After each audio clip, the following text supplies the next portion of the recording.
ایک نعرہ ہمارے یہاں لگایا جاتا ہے، باب بیت الشعی کوئی نہیں، ٹھیک ہے، مطلب بات بدنصیب لگاتے ہیں جی نماز مکمل نہیں ہوتی آپ کی بابوں کے بغیر۔ اچھا قرآن پاک نے کیا فرمایا؟ اہدنا الصراط المستقیم صراط الذین انعمت علیہم، اے اللہ مجھے سیدھا راستہ چلا، ان لوگوں کا راستہ کہ جن پر تو نے انعام کیا ہے۔ ہے ممکن ہے آگے جا کے دوسری آیت بھی بیان کر دے۔ اب جب ہم قرآن سے پوچھتے ہیں کہ انعام یافتہ لوگوں سے کیا مراد ہے، تو قرآن کہتا ہے اولئک مع الذین انعم اللہ علیہم، انعام یافتہ لوگ کون ہیں؟ من النبیین والصدیقین والشہداء والصالحین۔ صرف انبیاء اگر کہا جاتا تو یہ طبقہ جو ہے پھر بھی شور کرتا رہتا ہے، انبیاء ہی کا ہے نا۔ ہم تو بابوں کو برا بلا کہتے ہیں، یہ تو انبیاء ہی کا ہے، وہ تو برے بھلے ہی ہیں، معاذ اللہ ثم معاذ اللہ۔ قرآن نے فرمایا کہ انعام یافتہ لوگ انبیاء ہیں، صدیق ہیں، شہداء ہیں، صالحین ہیں۔ اولیاء اکرام کے اندر سب سے بڑا جو مرتبہ ہے وہ صدیقین کا ہے۔ بڑے مرتبے کو پہلے بیان کیا، پھر دوسرے مرتبے کو بیان کیا، پھر تیسرے مرتبے کو بیان کیا۔ تو یہ تین جو طبقات ہیں، چار طبقات بیان کیے گئے، انبیاء، صدیقین، شہداء، صالحین۔ انبیاء کو ہٹا کر تین طبقات، یہ تین طبقات کیا بیان کر رہے ہیں کہ جو اللہ کے انعام یافتہ ہیں ان میں بھی ایک تقسیم ہے۔ ایک وہ ہے جو دوسرے سے زیادہ افضل ہے، اللہ کے ہاں زیادہ مقام مرتبے والا ہے۔ اب آپ یہ دیکھیے کہ قرآن تو کہہ رہا ہے کہ ان کا راستہ سیدھا راستہ ہے، انہیں آپ کیسے فراموش کر سکتے ہیں؟ سورہ فاتحہ میں اللہ تبارک و تعالیٰ نے واضح طور پر بیان فرما دیا کہ صراط مستقیم وہ نہیں ہے جو تم اپنے دماغ سے، اپنی سمجھ سے، اپنی سوچ سے قرآن کو دیکھ کر سمجھو۔ صراط مستقیم وہ ہے جس پر اللہ کے منعم شدہ بندے کار بن رہے ہوں۔ وہاں پر بھی کتاب کا حوالہ نہیں دیا، وہاں پر بھی حوالہ دیا رجال کا حوالہ دیا، رجال اللہ کا حوالہ دیا۔ انہوں نے کہا کہ قرآن نے ہمیں بتایا ہے، سنت نے ہمیں بتایا ہے کہ رجال اللہ کو لے کے چلنا ہے، اللہ کے جو مرد ہیں۔ اور سورہ فاتحہ کی انہوں نے آیت کوٹ کی، صراط الذین انعمت علیہم۔ کاش اس سے پہلے والی آیت بھی پڑھ لیتے، اہدنا الصراط المستقیم، تو انہیں پتہ چل جاتا، کیونکہ صراط الذین انعمت علیہم تو ہر فرقے کے اپنے۔ جی بریلویوں کے صراط الذین انعمت علیہم دیوبندیوں کے نزدیک مشرک ہیں، دیوبندیوں کے صراط الذین انعمت علیہم بریلویوں کے نزدیک گستاخ رسول ہیں۔ اگر آپ کو یقین نہ آئے تو آپ حسام الحرمین اور المحند علی المفند پڑھ لیں۔ 1906 میں امام احمد بریلوی صاحب نے علماء دیوبند کے اوپر کفر کے فتوے لگائے، علماء حرمین سے سائن لیے، اور اس کو کنکلوڈ کرتے ہوئے انہوں نے لکھا کہ ان علماء دیوبند کے کفر میں شک کرنے والا بھی کافر، یعنی سارے علماء دیوبند اور ان کے فالورز کافر۔ اور اس کے جواب میں المحند علی المفند لکھی گئی، ہند کی تلوار ایک سٹھیائے ہوئے پاگل بابے کے سر کے اوپر، اور وہ سٹھیایا ہوا بابا انہوں نے احمد بریلوی کو کہا، جبکہ یہی مفتی تقی عثمانی صاحب اپنی ایک ویڈیو میں کہہ رہے تھے اللہ نے ہمارے اکابرین کو ایسا بنایا تھا، وہ تو مخالفین کا نام بھی بڑے احترام سے رہتے تھے۔ ہمارے حضرت حکیم الامت مولانا تھانوی رحمۃ اللہ علیہ کے سامنے ایک شخص نے کہا کہ جی احمد رضا بریلوی نے تو یہ بات لکھی ہے، اس طرح کہہ دیا۔ آپ جانتے ہیں کہ مولانا احمد رضا خان بریلوی جو ہیں انہوں نے ہمارے اکابر کے خلاف کفر کے فتوے دیے، تو حضرت نے ڈانٹا کہ تم ایسے نام کیوں لے رہے ہو بغیر کسی تعظیمی لقب، مولوی کہتے، مولانا کہتے، مولانا احمد رضا خان بریلوی کہتے، تم نے صرف احمد رضا خان بریلوی کیوں کہا؟ یعنی گویا اس کو بھی ان کی توہین سمجھا اور ٹوکا کہ ٹھیک ہے تمہارے خلاف دوسرے مسلک کے آدمی ہیں، ہمارے اوپر فتوے بھی لگائے، لیکن ہم اپنی زبان کو گندا نہیں کریں گے، ہم اپنی زبان سے ان کی توہین نہیں کریں گے۔ تو اللہ تبارک و تعالیٰ نے ہمارے اکابر کو ایسا بنایا کہ اپنی زبان کو ہمیشہ دائرے میں رکھتے۔ جی اپنے مخالفین کو المفند کہنا اور ان پر المحند رکھنا، یعنی ہند کی تلوار، اور وہ جس شخصیت کی تعریف کر رہے تھے اشری تھانوی صاحب کی، جی ان کے سامنے کسی نے احمد بریلوی صاحب کا نام بغیر مولانا کے لیا تو انہوں نے انہیں ڈانٹا کہ ٹھیک ہے وہ ہمارے مخالف تھے، ہم پر کفر کا فتویٰ لگایا، لیکن ان کا نام تو احترام سے لو۔ اور پھر اینڈ پہ بولتے ہیں اللہ نے ہمارے اکابرین کو ایسا بنایا، تو آڈے کابرین جو اللہ نے بنایا سی نا، فطرت تے بنایا سی، جو بعد ہی چوکے سن تو ہم دسنے کے ہوئے سن، یہ ہوئے تھے کہ اپنے مخالفین کو المفند کہتے تھے وہ، اور وہی اشرف تھانوی جس کی وہ تعریف کر رہے ہیں اس کے سگنیچر ہوئے ہوئے المحند کے اوپر۔ آیا نا داڑھ تھلے ہوں میری ایلی داڑھ۔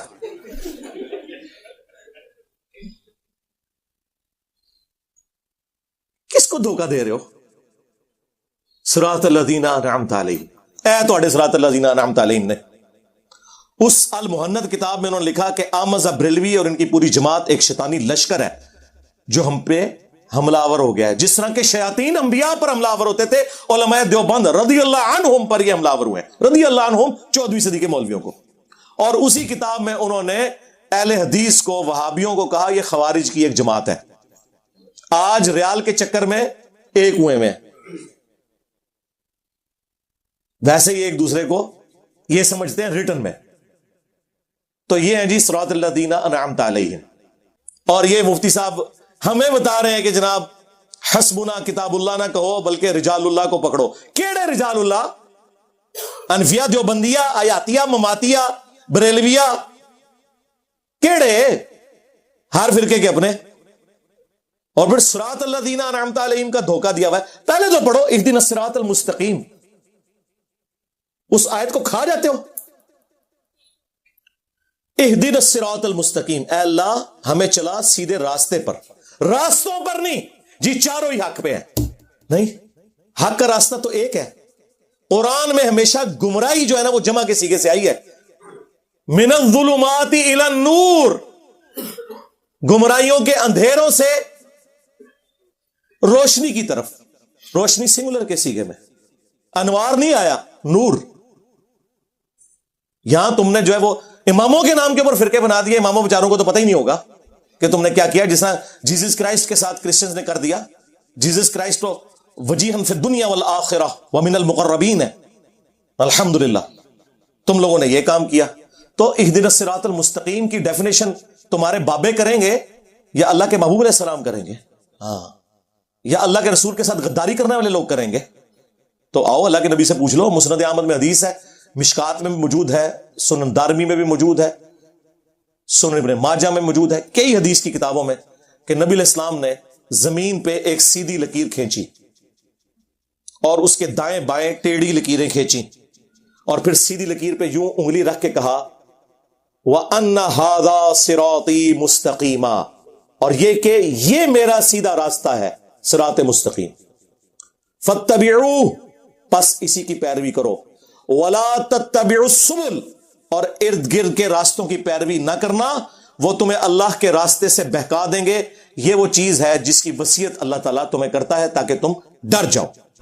یہ نبی علیہ السلام نے سورۃ الانعام کی آیت نمبر 153 تلاوت کر کے فرمایا کہ میرا راستہ صراط مستقیم ہے اور ارد گرد ٹیڑے راستے ان سے بچنا. اور مزے کی بات، اس کا ایک طریق سنن ابن ماجہ میں ہے، اس میں الفاظ ہیں نبی علیہ السلام نے 2 ٹیڑھی لکیریں دائیں کھینچی، 2 بائیں، کتنی ہوگی؟ 4، یعنی چاروں ہی. ہاں، چاروں ہی. اور فرمایا کہ درمیان والا میرا راستہ حق پہ ہے. تو اڈی تعریفاں کر کے گئے نے اللہ دے فضل نال. یہ ہے صراط مستقیم. تو صراط الذین انعمت علیہم، راستہ ان لوگوں کا جن پر تیرا انعام ہوا. ان لوگوں کے راستے نہیں بلکہ راستہ ان لوگوں کا. یعنی صراط مستقیم اللہ تعالیٰ کسے دیتا ہے؟ نبی کو یا غیر نبی کو؟ نبی کو. تو نبی کے جو پیروکار ہوتے ہیں صحابہ اور اہل بیت، وہ ہوتے ہیں انعام یافتہ لوگ. صراط الذین انعمت علیہم جو سورہ النساء میں آیا، من النبیین والصدیقین والشہداء والصالحین. صحابہ اور اہل بیت کیا اپنا کوئی راستہ بنا کے چلتے ہیں یا وہ اپنے نبی کی پیروی کرتے ہیں؟ ہاں. تو پھر صراط مستقیم تو نبی کا راستہ ہوا. ان لوگوں کے ساتھ کیوں جوڑ رہے ہو؟ وہ تو فالورز ہیں. امام تو وہ ہے جس کی قبر مدینے میں ہے، جو ہمارا روحانی باپ ہے. کہتے ہیں انجینئر صاحب کو اپنا ابا ہی نہیں مل رہا. سرکار آپ نے اپنا ابا بدل لیا اور کتنے ابے بنا لیے ہیں، ختم ہی نہیں ہو رہے. حنفی، شافعی، مالکی، حنبلی، حنفیوں میں بھی بریلوی، دیوبندی، دیوبندیوں کے اندر بھی حیاتی، مماتی. ہمارا ابا وہ ہے جس کی قبر مدینے میں. النبی اولا بالمؤمنین من انفسہم وازواجہ امہاتہم، نبی مومنین کی جانوں پر ان سے بڑھ کر حق رکھتے ہیں اور نبی کی بیویاں امت کی مائیں ہیں. تو نبی امت کے روحانی باپ ہوئے صلی اللہ علیہ وآلہ وسلم. اب تو میں نے اس سے بھی ذرا ایک سخت جملہ ڈھونڈا ہے لیکن یہ ہے ادبی ہے. ہمارا امام وہ ہے جس کی قبر مدینے میں ہے اور تمہارے امام وہ ہیں کہ جب مرے تھے تو ان کی شلواریں اتار کے انہیں غسل دیا گیا تھا. کہتے ہیں نہیں بزرگ مار کے بھی زندہ رہتے ہیں. زندہ آدمی اپنی شلوار اتارنے دیتا ہے؟ اب یہ گالی ہمیں تو کوئی نہیں دے سکتا، ہمارے نبی کے تو کپڑے نہیں اتارے گئے. ہاں وہ ابو داؤد میں حدیث موجود، ترمذی میں موجود، صحابہ کہتے ہیں کہ ہم پہ اونگ طاری ہو گئی اور اسی میں ایک غیبی آواز آئی. یہ والی نہیں جو کہتے ہیں آواز آئی، نہیں، خواب میں، جو بخاری مسلم میں حدیث ہے، میری وفات کے بعد اب نبوت کی خبروں میں صرف مبشرات باقی ہیں جو خواب ہیں. وہ خواب کی حالت میں وہ غیبی خبر آئی کہ نبی علیہ السلام کو ان کے کپڑوں کے سمیت غسل دیا جائے، کیونکہ صحابہ ڈرتے تھے. تمہارے اماموں کی شلواریں اتری ہیں جب وہ مرے ہیں، اور ہمارا امام وہ ہے جسے کپڑوں سمیت غسل دیا گیا. ہاں، لا کوئی ہمارے امام جیسا امام. ما ضل صاحبکم وما غوا، تمہارے نبی نہ کبھی بہک کے ہیں نہ کبھی بے راہ چلے. اچھا، یہ ساری باتیں کریں، وہ کہتے ہیں نہیں ہمارے اماموں نے بھی تو نبی کا ہی راستہ دکھایا. واہ! ایک کہتا ہے فاتحہ نہ پڑھو نماز نہیں ہوتی، دوسرا کہتا ہے فاتحہ پڑھو اس کے منہ میں انگارہ رکھ دو. واہ واہ! جاؤ گورے کی عدالت میں ہمارا مقدمہ لے کے جاؤ، پہلی پیشی پہ تمہیں فارغ کر دیں گے. جی اسی بڑی نہر سے یہ ساری نہریں نکلی ہیں. یار یہ ہوتا ہے کہ نہر میں دودھ بہ رہا ہو اور ایک نہر کے اندر سرکہ نکلا ہے، دوسرے میں تیزاب نکلا ہے، تیسرے میں شراب نکلا ہے. اگر یہ نہریں وہیں سے نکلی ہوئی ہیں تو دودھ ہی ہونا چاہیے تھا سب میں. بالکل 180 ڈگری سٹیٹمنٹس. ہمیں باتیں کرتے ہیں آپ لوگوں کا کوئی لینا دینا نہیں ہے اس شخص کے ساتھ جس کی قبر مدینے میں ہے صلی اللہ علیہ وآلہ وسلم، سوائے اس کے کہ ان کا نام بیچ رہے ہو تم لوگ. اس سے زیادہ کچھ بھی نہیں ہے. اور جن کو تم رجال اللہ کہہ رہے ہو نا، وہ بھی بیچ کے کھا گئے. رجال اللہ تھے صحابہ، اہل بیت، جو حضور کے مخلص ساتھی تھے، وہ تھے صراط الذین انعمت علیہم. اس کے بعد تو ہر فرقے نے اپنا بابا بنایا ہوا ہے. اور آپ کو جتنا اپنا بابا پیارا لگتا ہے نا، اتنا ہی دوسروں کو اپنا بابا پیارا لگتا ہے، اور آپ کا اتنا ہی مردود منوس لگتا ہے. منوس لگتا ہے دیکھنے سے. کہتے ہیں دیکھ لیں شکلیں ہی منوسوں والی ہیں ان کی. ایک مونچھیں چٹ کیا ہوا سخت ٹوپی والا بندہ کسی سبز پگڑی والے کو دکھائے، کہیں گے شکل سے نجدی لگتا ہے. اور ایک گرین پگڑی والا وائٹ کپڑوں میں بندہ دکھائیں کسی دیوبندی کو، کہیں گے شکل سے بدعتی لگتا ہے. اور بوتھیوں سے فیصلہ کرتے ہو. پھر وہ پی کے فلم ٹھیک بنی ہوئی ہے، بالکل تمہارے بارے میں ہی بنی ہے، صحیح بنائی ہے انہوں نے. تم لوگ اس قابل تھے کہ تمہیں اس طریقے سے بات سمجھائی جاتی. باتیں ہمیں کرتے ہو صراط الذین انعمت علیہم، تمہارا کوئی لینا دینا ہی نہیں. ہم بتاتے ہیں انعمت علیہم کون ہے. بخاری مسلم دونوں میں حدیث ہے، حضرت عمر فاروق رضی اللہ تعالیٰ عنہ امیر المومنین ہے. کتنا روب ہے. مسجد نبوی کے اندر حضرت حسان ابن ثابت نعتیہ اشعار سنا رہے ہیں. امیر المومنین وہاں سے گزرے، صرف دیکھا، غصے سے بولے کچھ نہیں. اور حسان ابن ثابت جو شاعر ہے، جو دلیر بھی نہیں ہوتے، کہا عمر اس طرح نہ دیکھ، تجھ سے بہتر شخص مسجد میں ہوتا تھا، میں انہیں بھی نعتیہ اشعار سنایا کرتا تھا. محمد رسول اللہ صلی اللہ علیہ وآلہ وسلم. آگے سے حضرت عمر نے کہا علیکم بسنتی و سنت الخلفاء الراشدین المہدیین. انہیں پتا تھا یہ اسی صورت میں ہے جب اللہ اور اس کے رسول کے احکامات کے اندر ہو، کیونکہ قرآن نے واضح فتویٰ دیا ہے اطیعوا اللہ و اطیعوا الرسول، ایبسولوٹ اطاعت اللہ اور اس کے رسول کی، وَأُولِي الْأَمْرِ مِنْكُمْ، حکمران کی بھی، لیکن ایبسولوٹ نہیں. فَإِن تَنَازَعْتُمْ فِي شَيْءٍ فَرُدُّوهُ إِلَى اللَّهِ وَالرَّسُولِ. اگر تنازع ہو جائے اولو الامر کے ساتھ تو معاملہ پلٹاؤ گے اللہ اور اس کے رسول کی طرف، آج کی ڈیٹ میں کتاب و سنت کی طرف. ان کنتم تؤمنون باللہ والیوم الاخر. لیکن وہ یہ کام کرے گا جو اللہ پر ایمان لانے والا ہو اور آخرت کے دن پر ایمان لانے والا ہو، یعنی مسلمان ہوگا جو معاملے کو اس طرف پلٹائے گا. اسی میں تمہاری خیریت ہے اور اسی کا انجام اچھا ہونے والا ہے. سورہ النساء آیت نمبر 59. حضرت حسان نے جب یہ بات کی، حضرت عمر تو نہیں ایکسپیکٹ کر رہے تھے. انہوں نے کہا کہ گواہ لاؤ. ان کا یہ ابو ہریرہ بیٹھے ہیں. حضرت ابو ہریرہ نے گواہی دی کہ اے امیر المومنین، میں گواہی دیتا ہوں کہ نہ صرف نبی علیہ السلام ان سے نعتیہ اشعار سنتے تھے، بلکہ آپ نے دعا کی کہ اے اللہ روح قدس کے ذریعے ان کی مدد فرما، جس طرح عیسیٰ ابن مریم کی مدد کی تھی. وَأَيَّدْنَاهُ بِرُوحِ الْقُدُسِ، جو قرآن میں آیا کہ عیسیٰ ابن مریم کی اللہ نے مدد کی روح قدس کے ذریعے. تو حضرت عمر فاروق رضی اللہ تعالیٰ عنہ وہاں سے چلے گئے. سرکار اس ایک حدیث جو بخاری مسلم دونوں میں ہے، پورے کے پورے تمہارے بابوں کے فرقے فارغ ہوتے ہیں. نمبر 1 یہ کہ حضرت عمر اتنی بڑی پرسنالٹی ہو کے، خلفائے راشدین میں سے ہو کے، انہیں نہیں پتا تھا کہ مسجد میں نعتیہ اشعار پڑھنا سنت ہے. اگر تمہارے امام سے کوئی حدیث چھپی رہ گئی تو تیرا امام تے شاہی کوئی نہیں. میرے عمر سا ہے ہی کوئی نہیں، تیرا امام تے شاہی کوئی نہیں. جی ان سے کوئی حدیثیں کیسے چھپی رہ گئی ہوگی؟ پہلا رزلٹ، کتنا خطرناک رزلٹ کہتے ہیں انجینئر صاحب وہ باتیں کرتے جو کسی نے نہیں کی. سرکار کرتے تھے پہلے لوگ, پہلے یوٹیوب حافظہ اللہ, واٹس ایپ دامت برکاتم عالیہ, ہاں آیت اللہ, فیس بک نہیں ہوتے تھے, اور حکمران ایسے لوگوں کو قتل کروا دیتے تھے, ان کی آواز دبا دیتے تھے. یہ وجہ تھی. انجینئر پہلے بھی بڑے گزرے ہیں. دوسرا رزلٹ یہ نکلا کہ اگر امیر المومنین بھی ہو تو کتاب و سنت کی روشنی میں آپ نے اس سے اختلاف کرنا ہے. رجال اللہ, عمر فاروق رضی اللہ تعالیٰ عنہ سے کون بڑا رجال اللہ میں سے ہو سکتا ہے؟ تیرا رجال اللہ تو شاہی کوئی نہیں.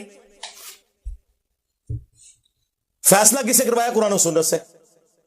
اور تیسرا رزلٹ کہ حضرت عمر حضرت ابو ہریرہ کو سکہ اور صدوق سمجھتے تھے, جس طرح بعض روافض کہتے ہیں کہ ان کی حدیث کو قبول نہیں کرتے تھے. یہ بالکل جھوٹ ہے. اس پہ الگ سے میری ایک ویڈیو ریکارڈ ہے. اندازہ کریں صحابہ کرام اصل میں رجال اللہ تھے. بخاری مسلم دونوں میں حدیث ہے. نبی علیہ السلام نے, مولا علی نے روایت کیا اس حدیث کو. ایک قبیلہ کوئی قافلہ روانہ کیا, اس قافلے کے اوپر ایک انصاری کو مقرر کیا امیر کے طور پر. راستے میں اسے غصہ آ گیا اپنے سب آرڈینیٹس پہ. اس نے کہا کہ آگ کا الاؤ جلاؤ. جب وہ الاؤ جل گیا تو اس نے کہا میں تمہارا امیر ہوں, میری اطاعت رسول اللہ کی اطاعت, اور رسول اللہ کی اطاعت اللہ کی اطاعت ہے, اور میری نافرمانی رسول اللہ کی نافرمانی, اور رسول اللہ کی نافرمانی اللہ کی نافرمانی ہے. میں تمہیں حکم دیتا ہوں اس آگ میں کود جاؤ. تو انہوں نے, اگر وہ مقلد ہوتے تو کہتے جی امام کے قول کی دلیل معلوم ہونا ضروری نہیں ہے. ہاں, وہ انصاری صحابی اس کو جواب دیا باقی صحابہ نے کہ ہم آگ سے بچنے کے لیے تو رسول اللہ کے ساتھ وابستہ ہوئے تھے, تو آج ہمیں اسی آگ میں دوبارہ پھینک رہے ہیں. ہم یہ بات نہیں مانیں گے. ہم کون سے حنفی ہیں کہ بغیر دلیل کے ہی ہم بات مان لیں گے؟ سرکار اگر انصاری صحابی کی تقلید نہیں ہو سکتی قرآن و سنت کے خلاف, تو تیرے امام تو شاہی کوئی نہیں. واپسی پہ مقدمہ حضور کے سامنے پیش ہوا تو نبی علیہ السلام نے فرمایا اگر تم اس میرے بنائے ہوئے امیر کی بات مان لیتے نا تو جہنم کی آگ میں سیدھے جا کے نکلتے. اگر اللہ کے نبی کا بنایا ہوا امیر غلط بات کرے, رسول اللہ اسے آن نہ کریں, تمہارے بنائے ہوئے اماموں کو نبی علیہ السلام کہاں سے آن کریں گے؟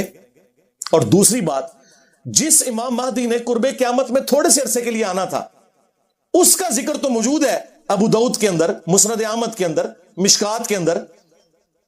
کہ قیامت اس وقت تک قائم نہیں ہوگی جب تک کہ میری بیٹی فاطمہ کی اولاد میں سے میرے ہی نام پر محمد بن عبداللہ المہدی ایک شخص نہ پیدا ہو جائے جو پوری دنیا کو انصاف سے بھر دے گا. جس نے اینڈ پہ تھوڑے عرصے کے لیے آنا ہے اس کے بارے میں حدیثیں ہیں, اور جن اماموں نے ریٹائر ہی نہیں ہونا